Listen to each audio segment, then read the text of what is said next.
Hey everyone, Chris Dutton here. I'm going to kick us off with a quick introduction to Power BI Desktop and the workflow that we'll be following throughout the course.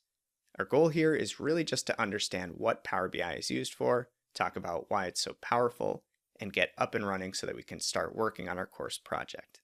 Welcome to the next part of the course. It's time to meet Power BI. So in this section, we'll introduce Power BI Desktop, we'll review the download and installation process, adjust some default settings, and explore the Power BI interface and workflow.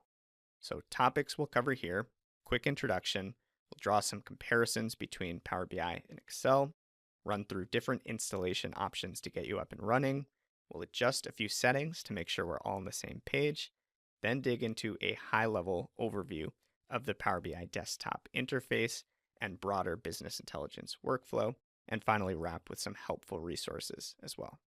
So goals for this section: of course, we want to download and install Power BI Desktop and adjust the settings for a course project. We want to understand the role that Power BI plays within the broader Microsoft ecosystem. We'll explore core components of the Power BI Desktop interface. And finally, we'll review the business intelligence workflow that we're going to follow as we build our course project. So let's get started.